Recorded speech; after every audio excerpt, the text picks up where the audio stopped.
hope she makes you smile the way it made me smile on the other end of the phone, in the middle of a highway driving alone. Oh baby, I hope you hear a song that makes you sing along and gets you think about her. Then the last 7 miles turn into a blur. I hope you both feel the sparks by the end of the drive. I hope you know she's the one by the end of the night. Hope you never ever felt more free. Tell your friends you're so happy.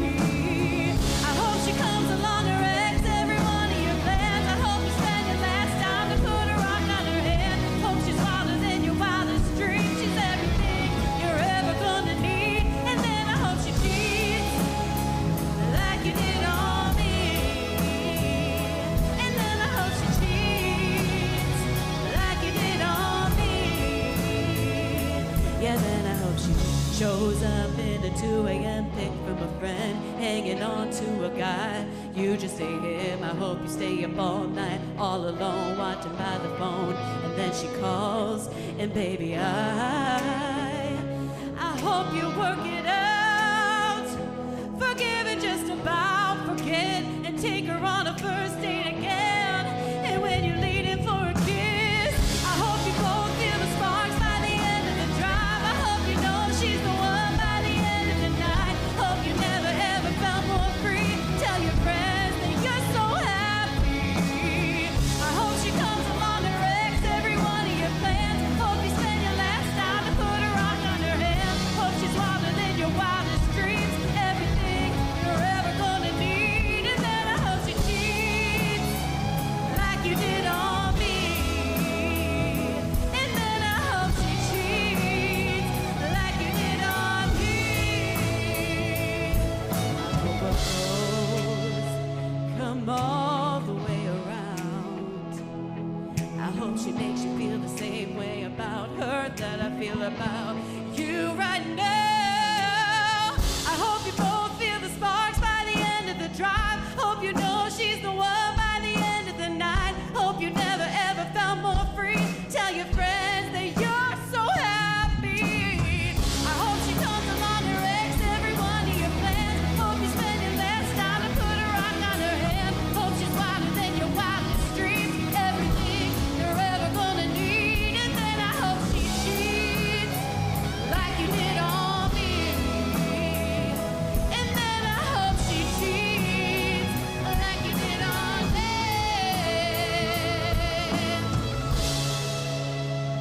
Like you did on me.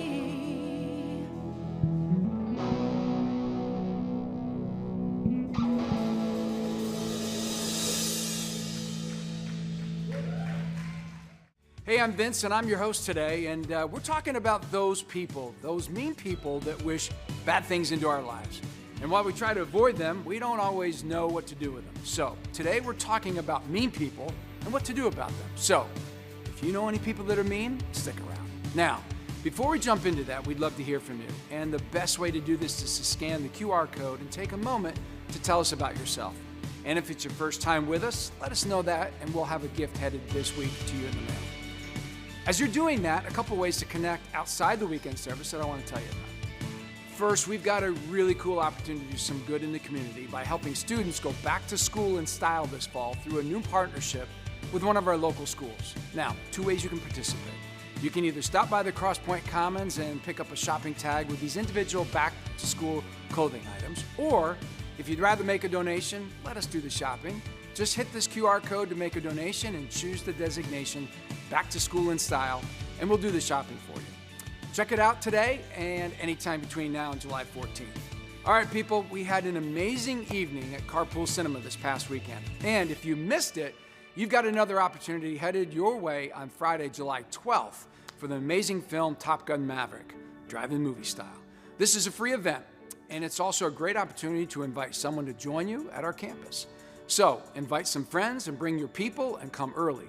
Tailgate, bike, skate, drive, or even walk over, and let's make a night of it. Be sure to let us and your friends know that you're coming on Facebook. The parking lot opens at 8 and the movie starts at dusk. Next, the 4th of July holiday weekend is just 2 weekends away, and we want you to know that Crosspoint is going to be online only that weekend. That's right, July 4th and 7th. We're only going to be online that weekend as a way to show appreciation for our incredible volunteers who volunteer each Thursday and Sunday and make this an amazing place week in and week out. So, we'll not be hosting an in-person service for children or students or adults over the Independence weekend. So enjoy the holiday weekend and tune in from wherever you're celebrating at crosspointweb.org/watch. Last, we're getting ready to go public with the Crosspoint Investment Group this week. And if you're interested in finding more about how you can participate in the Crosspoint Investment Group and how you can do good with your money, receive a good dividend return, and move the kingdom forward, let us know at this QR code or on your connection card, and we'll get you in the communication loop this week. All right, we've got a great service for you today. You know, it's easy to want to get even with mean people, but what if we could do better? What if we could do better than even? That's where we're headed today. So let's head into the venue and hear what Curt has to say. Wow, I tell you what, welcome to Crosspoint. I tell you what, if you showed up today, yeah, you can go ahead and grab a seat. If you showed up, I think you're winning today. That was amazing. Can we thank this band one more time? Wow. Wow, I tell you what, we're off to a good start. Man, we're so excited you're here today. My name's Curt, and if you're here for the first time, I think the beginning of a series is always a good time to join a church, check out a church, and we're beginning a brand new series today called Mean People and What to Do About Them. So really excited you're here, and we got a whole bunch of people tuning in online this weekend. Let's make some noise for those. Spend a little time with us on the other side of a screen. So excited to have you join us this weekend. And we're talking about mean people. Anybody got mean people in their life? Just like make some noise if you got mean people in your life. Okay. Yeah, and hopefully it's not the person next to you. Nobody will tell. We all have them, right? I mean, sometimes we're like, am I the only one that just feels like the wrath is always coming toward me, from mean people? And the answer is actually no. In fact, I just think, our world is increasingly more rude and mean and less empathy and less compassion. And so we're going to be talking about what to do about that. Now, any Jimmy Kimmel fans in the house? Anybody watch Jimmy Kimmel? Okay, yeah. So he's got a little bit that he does on his show where it's called Mean Tweets, where people tweet mean things about celebrities, and he has them on his show, and he has them read the mean tweets about themselves, and it's kind of awkward. But we just kind of get a picture of what happens when mean things are said. So take a look at this right here.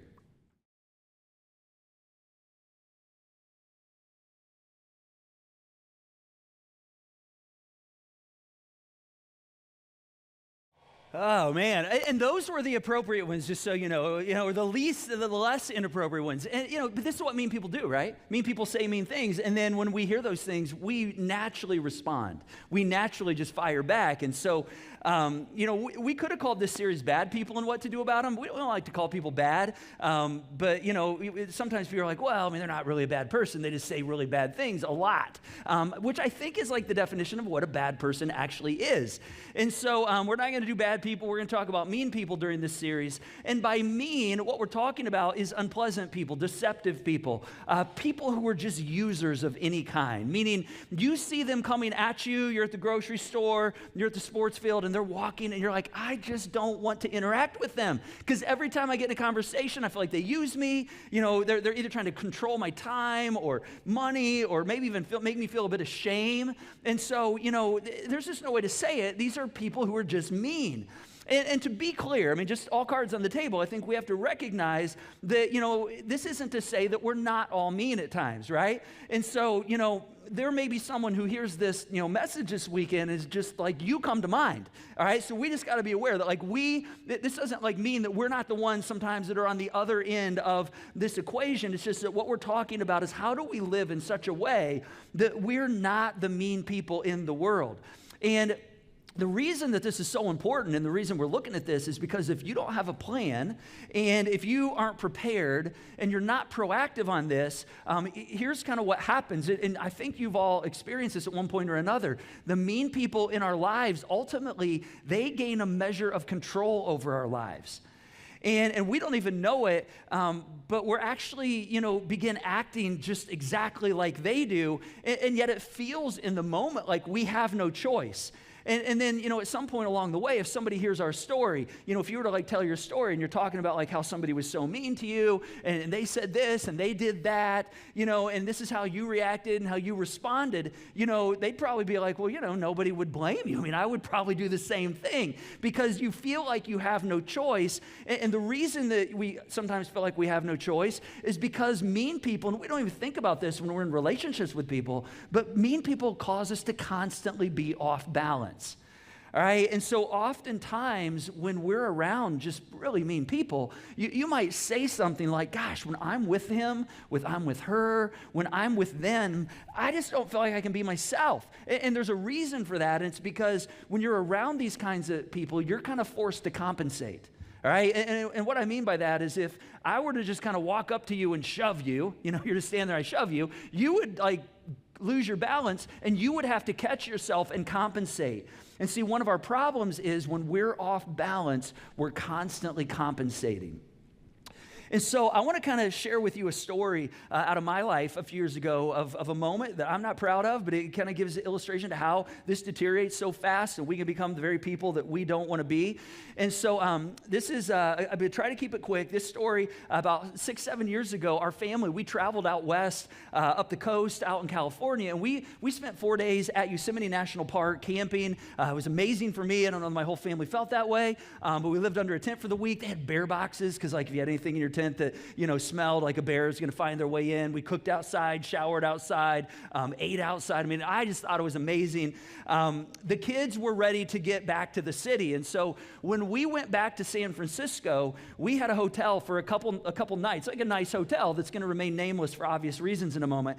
And so our last couple days in San Francisco, we got into the hotel about 9:30 or 10 at night. Now, we've been camping for the last 4 nights. And so we get into the hotel, everybody's just looking for a warm shower, they're looking for a comfy bed and a good night's rest, but that wasn't exactly in the cards. Because we checked in, everything went fine. We went to our room, we put our luggage in our room, and then we took the whole family back down and said, hey, we got one more set of luggage, let's all go grab it. It was basically all our clothes, everything smelled like campfire because we'd been camping. And so we went out and got the second load of luggage, and we came up to our room and hit the key card on the door, and it opened, but only about 2 inches. And this, I still to this day don't know how this happened, but the little like safety, lock that like swings when you're in your room to like lock the door, it somehow, when we left the room and that door slammed, that thing swung over and locked behind us with nobody in the room. And so we could open the door like 2 inches, but we couldn't get in. And, and that thing doesn't like unhook unless you shut the door all the way. So we were kind of stuck. And so I go down to the manager, at the front desk, and I just said, hey, we've got a problem, and I explained what happened, and he just kind of looked at me and laughed. And at first, I'm like, all right, well, what can you do? He said, well, sir, if you can go back up to your room and just wait up there, we'll send maintenance up here shortly. And I said, well, I don't know that you understand. Like, I've got 6 people in our family. We're all sitting in the hallway, look like we're homeless, like just a bunch of bags that smell like smoke. And we're sitting out in the hallway, like it's like 10 o'clock at night at this point. And he said, sir, go up to your room. I'll send him up as soon as, he gets here. Well, 15, 20 minutes pass, and he's still not there. So I go back down to the front desk again, and I call for the manager, and he's about as happy to see me as I am to see him. And I say, listen, we need you to figure something out because we can't, like the problem was we were stuck. Right? It's not like I could be like, hey, we're going to take our bags, we're going to go to another hotel. Like they've got our bags stuck in a room, and we can't get them, and there's nothing we can do until they get this door open. And he looked at me and he laughed again. He said, well, sir, this seems to be your problem. This seems to be a door user problem, which didn't set, I think it was the laugh that really didn't set well with me the second time.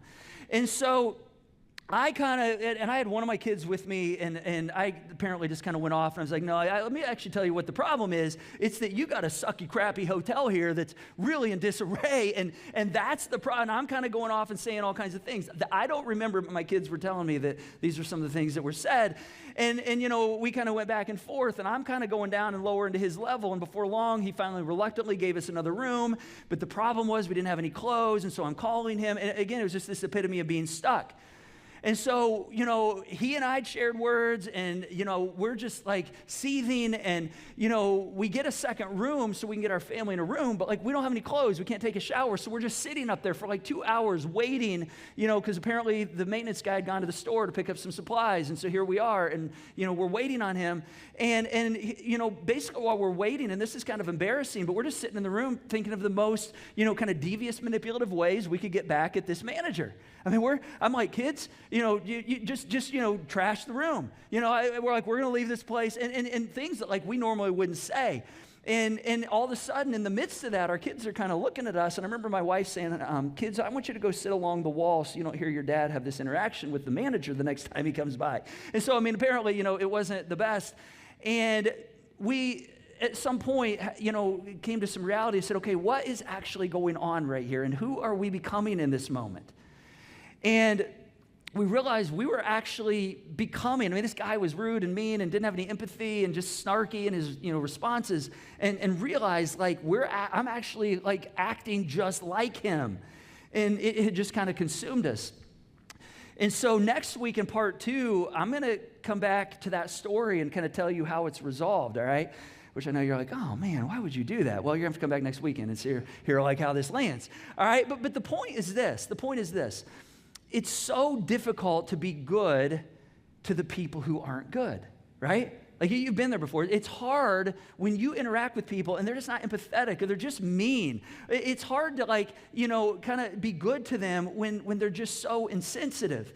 And like the golden rule just doesn't apply in that moment. And you know what the golden rule is, right? It's like this whole idea of like do unto others as you would want done unto you, which is great and everything until you get in a moment where you feel like I've been mistreated right here. I've totally been overlooked. They're snarky. This guy laughed at me. In that moment, and of course there were lots of complexities in this moment. Our luggage is stuck in a room. This manager, I'm sure he's got other problems, but he just felt like he's totally being inattentive. He laughs. I'm like, I just don't think, managers are supposed to be laughing at customers. And, and so I'm kind of like, I'm supposed to do unto this manager, as I want done unto me. No, we're the golden rule's like out the door right here. We're going to operate by the iron rule. All right, and the iron rule is do unto others as they've done unto you. All right, that's kind of the revenge story right there. All right, you do this to me, I'm going to get back, and we're just going to call this equal. And so, and the crazy thing is, we get to these places and we feel like we're justified, right? We feel like, okay, well, it seems right.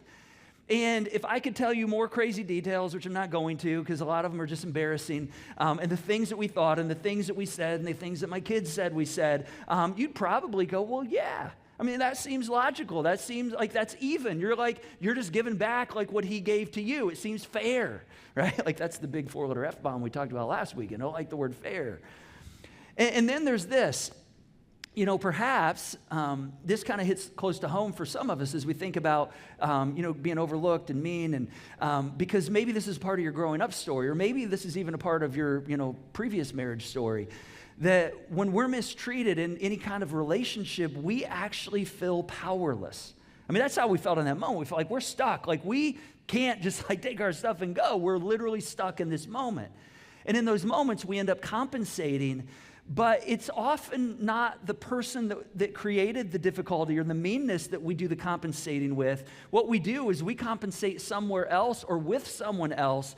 And so we take out our frustration on someone else that's not even a part of the equation, right? Like with, we can't take it out on him or her or them. And so, I can't, even though my work people are the people that are really mistreating me and being mean, I can't just take it out on everybody in the office. So we actually take this all out on someone else, and we do unto others as someone else has done unto us. And again, here we go. We're just in this never-ending rabbit hole, and it just spirals down. And so at some level, we've probably all been there at one point or another where you're just stuck and you're like, I don't even know what to do right here. And so the question we're going to be looking at, and here's what we'll be talking about over the next 2 weeks, is what do we do in this moment?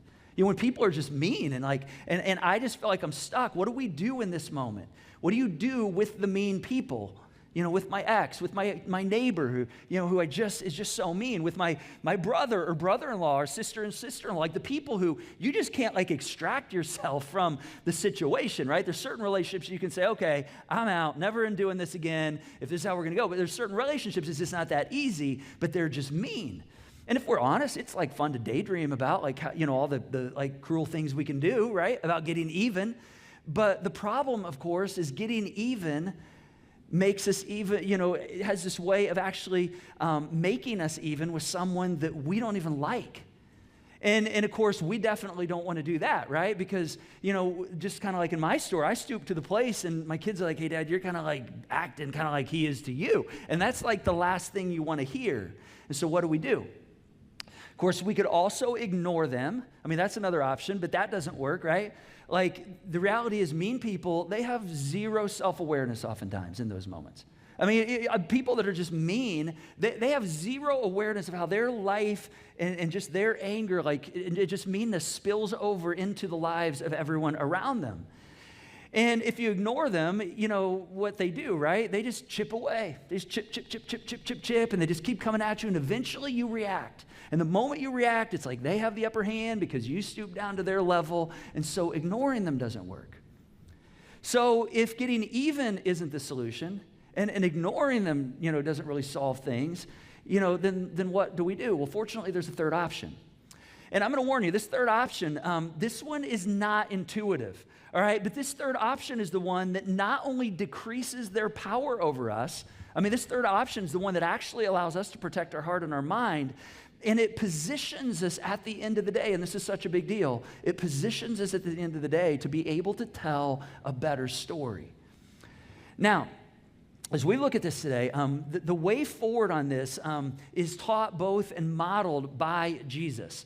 All right, and we're going to look at something Jesus said, just one little thing he said at the end of our time today. We're going to look at more at what Jesus said next week. But today, I really want to take a look at a story where this is modeled in the Old Testament part of the Bible by a relatively unknown figure.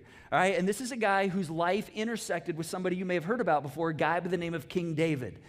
Now, for many of us, if you grew up in church, even if you didn't grow up in church, you probably heard of King David. But this event didn't happen when he was king. This event also didn't happen when he was shepherd boy David. This event took place when he was fugitive David.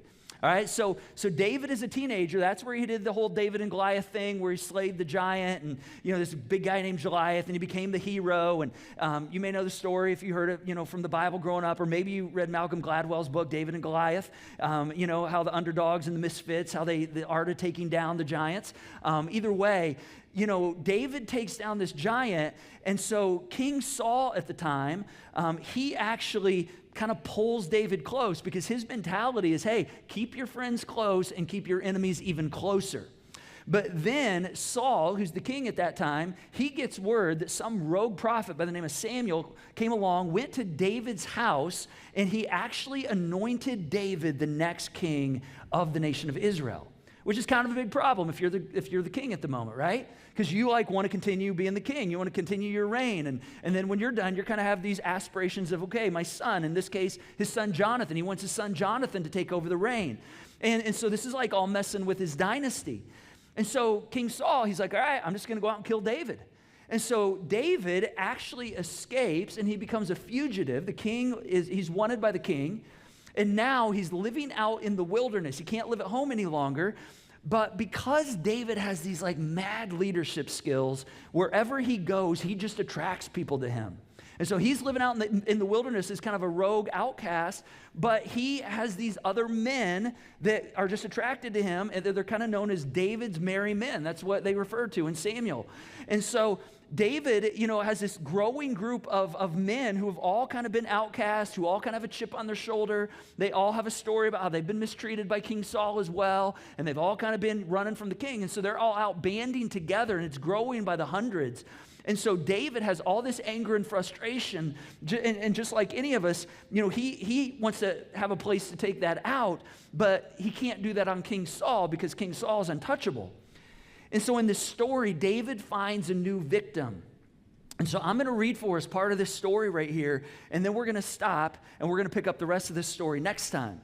All right, so here's what happens in 1 Samuel chapter 25. It says, a certain man in Moan, and so Samuel was kind of the biographer of David's life right here. It says, a certain man in Moan who had property there in Carmel was very wealthy, and he had 1,000 goats. Now, in the ancient times, when the ancient people heard this, they would have all gone, 1,000 goats. And you and I are like, what's the deal about 1,000 goats? All right, he says he has 1,000 goats.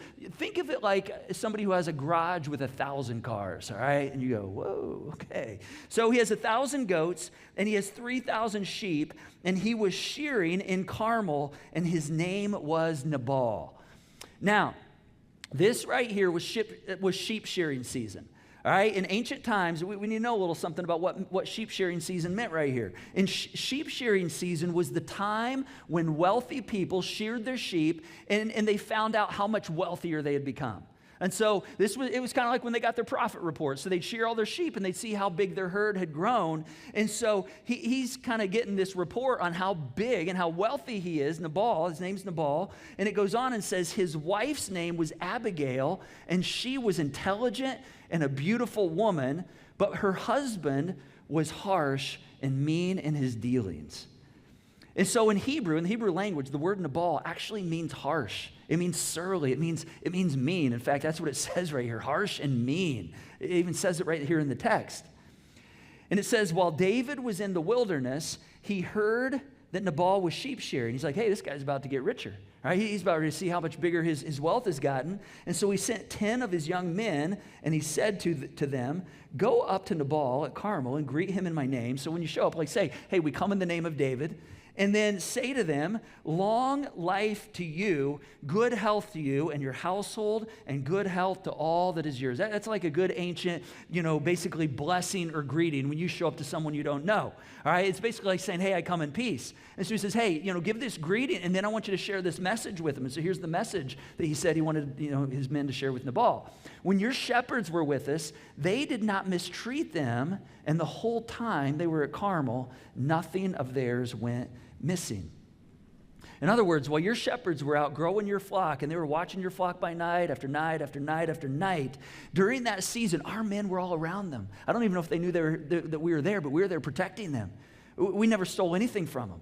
Right? And so there's this sense that David's kind of like, hey, you're profiting really big right now, and we actually kind of helped that out. We actually protected you so nobody was taking your sheep. We didn't take your sheep. We made no unruly other shepherds came in and took your sheep. And don't just take my word for it. He says, ask your own servants, and they will tell you, therefore be favorable toward my men since we come at this festive time. Please give your servants and your son David whatever you can find for them. In other words, he's saying, Nabal, you're going to have extra. All right, you've grown. You're counting your wealth. You're going to have a lot of extra. And we actually, kind of helped. We protected you out there. You didn't know it, but we were protecting you. And so we just wonder if you wouldn't mind sharing with us some of that extra. If you do that, that would be great. And so it says, when David's men arrived, they gave Nabal this message in David's name, and then they waited, and they waited, and they waited, and they waited. And so we don't know how long they waited, but it says they waited, and we don't know if Nabal came out and he's the one that said, okay, here's my response, or if he sent a messenger out. But the message comes out, and basically it says Nabal answered David's servant, and he was kind of like, who is this David? Who is this son of Jesse? Now the crazy thing is he knows exactly who David is. He knows exactly who David is. But he's kind of like, who does this guy think he is coming in here and telling me he helped me grow my wealth? And so he goes on. He says, actually, many servants are breaking away from their masters these days. He's basically like, hey, listen, he tells these 10 guys that are there on behalf of David, listen, your master, he's a nobody. All right, who does this guy think he is? He's a nobody. He's actually an outlaw. The king actually has a warrant out for him. He's like, I didn't need your master to help me out. I didn't need your master to protect my sheep. I don't need his help. And then he says, why should I take my bread and my water and the meat I have slaughtered for my shearers and give it to these men coming from who knows where? I don't even know where these guys are coming from. Just a bunch of unruly men living out in the wilderness. I mean, he's basically like, no, David, not helping you out. And so he's like, I'm not sharing with you and your merry men, David. And so it says David's men turned around and they went back. And when they arrived, they reported every word back to David. And David said, all right, well, we tried. Let's go on to our next project. That's not at all what he said. That's what he should have said, probably. Instead, he says, David said to his men, each of you strap on your sword. And so they did. And this is a really important little detail right here. And David strapped his on as well. In other words, David's saying, hey, you mess with me, and you're going to pay. That's what he's saying. It's about time for you to pay.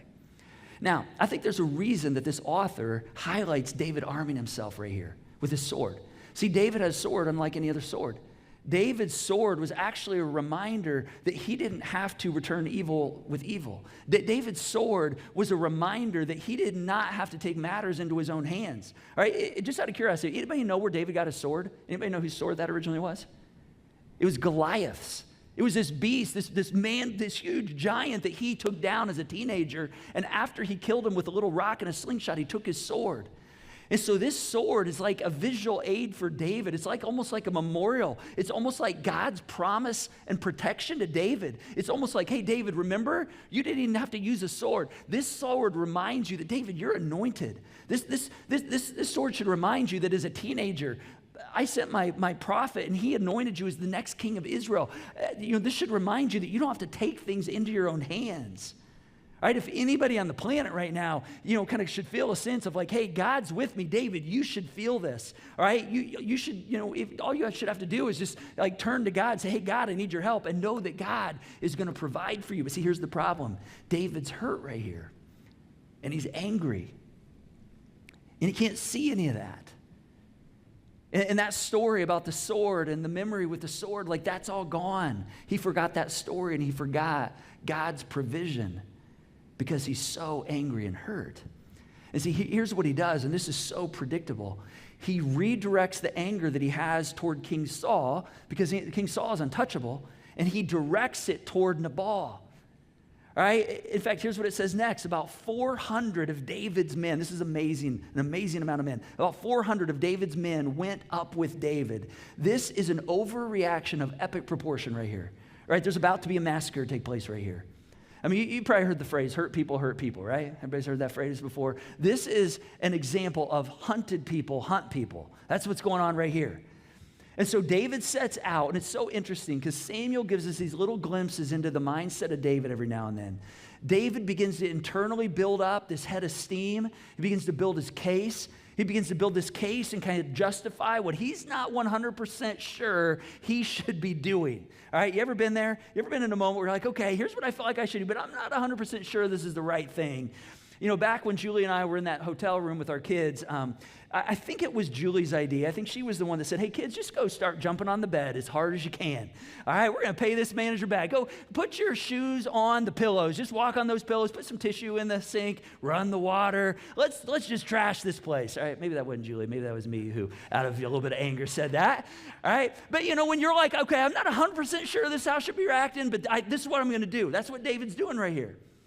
Because what we begin to do is we begin to build a case for why we should get back, why we should take revenge on the person who's done so much to us. But here's what David says. He says, it's been useless, all my watching over this fellow's property in the wilderness so that nothing of his was missing. In other words, he's like, hey, look at all I've done for him. I mean, all the nights we stayed up. I mean, think all the ways we could have stolen from him as his flock grew. He didn't even know how many sheep he had until he counted them again. We could have got wealthy off of his herd. Look at what he did, though. David says, he has paid me back evil for good. And then he brings God into the equation right here. He says, may God deal with me, and may it be ever so severely, if by morning I leave one male of all who belong to him alive. I mean, David's like, I'm going to kill him. I'm going to kill his servants. I'm going to kill all of his sons. Nobody's going to treat me this way and get away with it.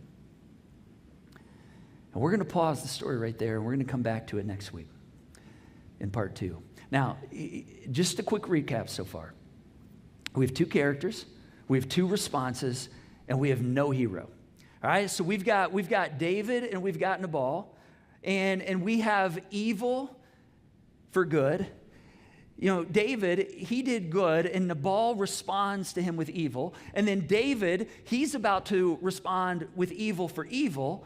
And then Nabal is somewhat maniacal. And then David's doing exactly what everybody expects. He's predictable. All right? And so who could blame him, though, right? You're like, I mean, sometimes that's just what you got to do. You got to respond with evil with evil. But if you remember, as we said earlier, that's not exactly the way that these resolve the best.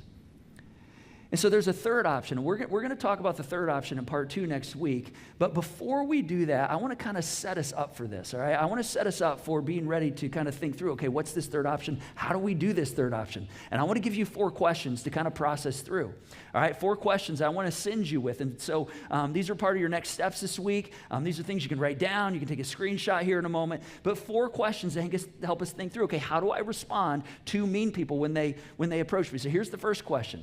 Do you want to be even with someone whom you don't even like? And the answer to that, I think, is no, right? Because our natural response when people are mean to us is like, oh, I'm going to get back at them. I'm going to get revenge. I'm going to pay back what they did to me. But why would we want to get even and be even with the people we don't even like? So that's a good question right there. Here's the second question. Would you rather be ahead? Wouldn't you rather be ahead? Meaning, I don't think you want to get even with someone. I think you actually would rather be ahead of someone. Now, again, this is like really unintuitive right here. All right, because, when I kind of say this next phrase, many of us are going to go, oh, yeah, I mean, exactly. This is exactly, how it is. But here's how unintuitive this actually is.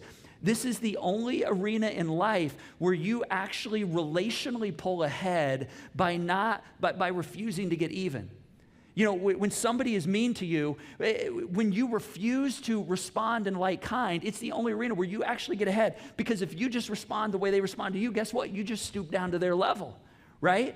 And so it's only when we're the bigger person right here, which leads us to the third question. And this is a question we wrestle with quite frequently here at Crosspoint. We ask this question quite a bit because it requires a lot of introspection.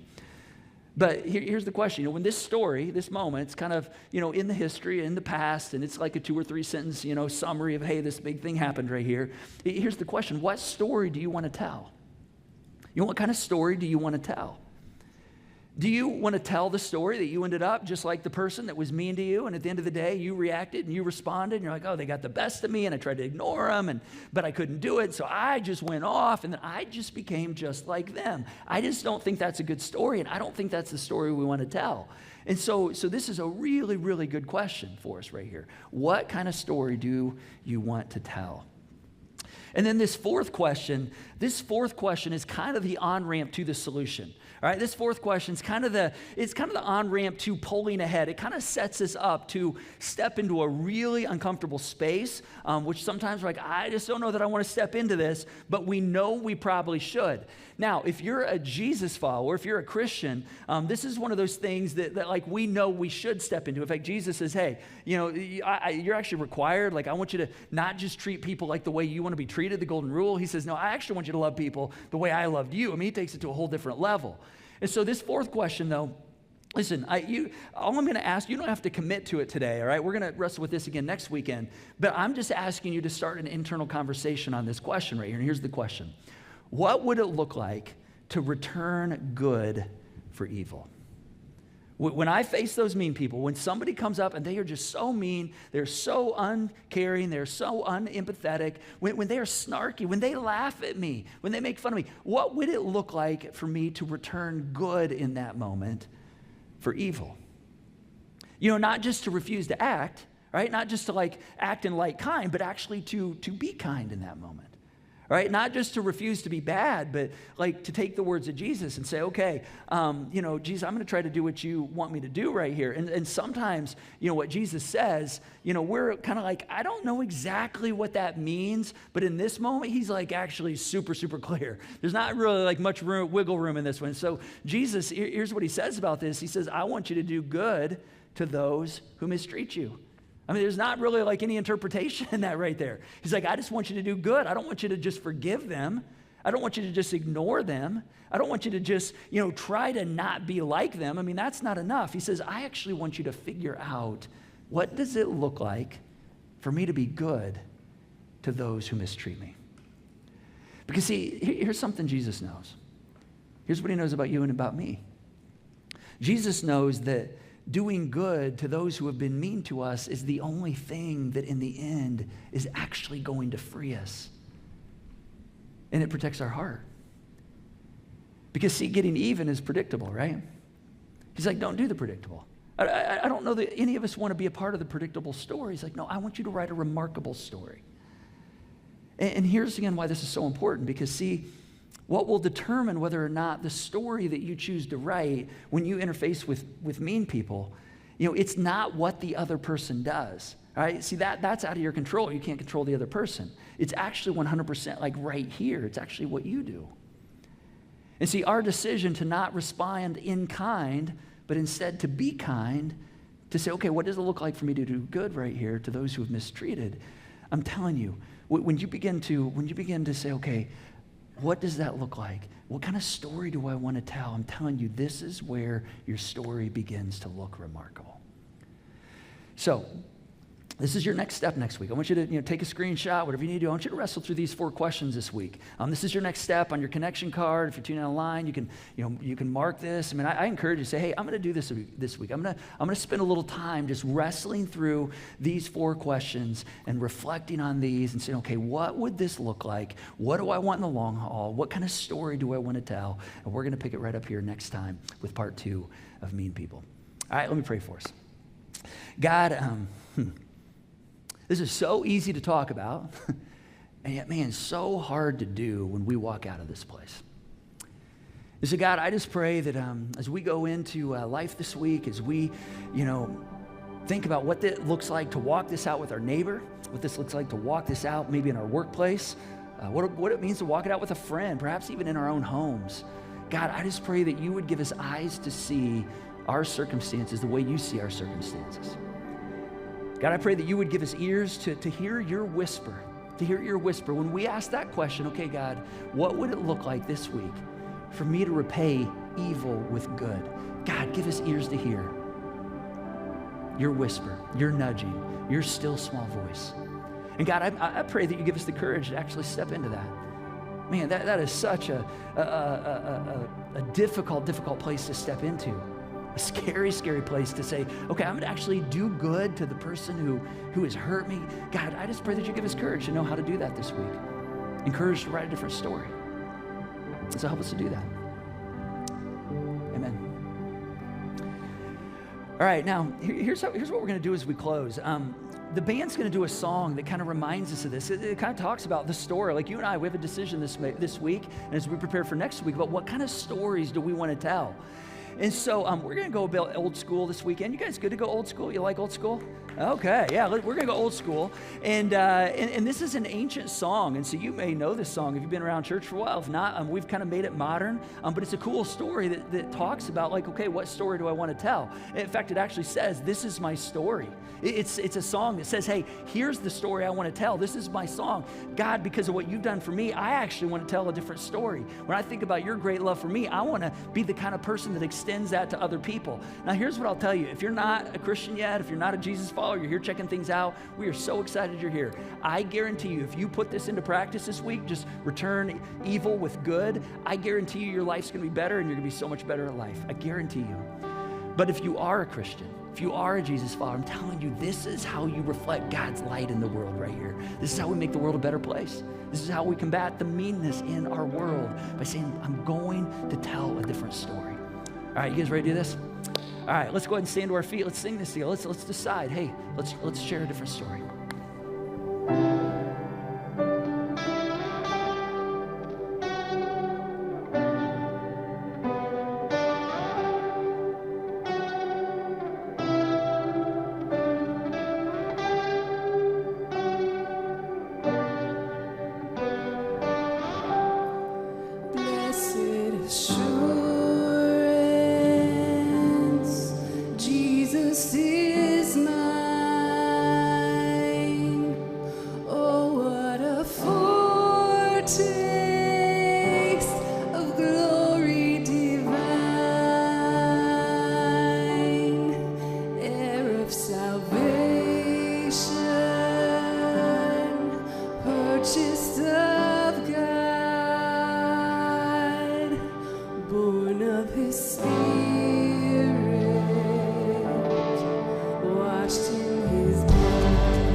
I and my Savior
my song,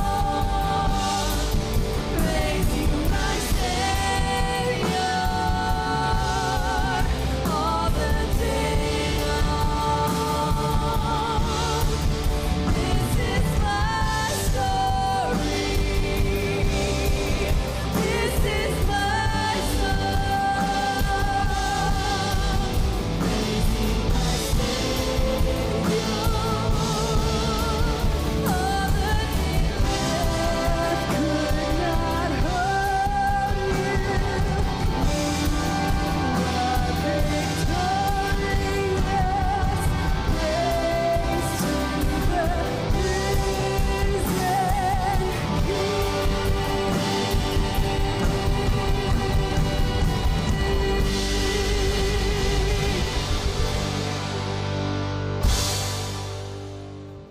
Hey, guess what? You get to choose the story of your life. And if you're like me, I don't want to do predictable. I want my life to tell a remarkable story. So dig into those questions this week, and we'll pick it up right here next time. Now, if you'd like us to pray for you this week, perhaps you've got something going on or you just need some encouragement, text the keyword "need prayer" to 317-834-7373. And one of our prayer team volunteers will be in touch with you today.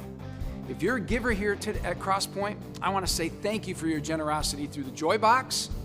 Crosspoint is completely donor funded, and that means that every amount of money you give helps spread this message we've heard today and helps people understand Jesus.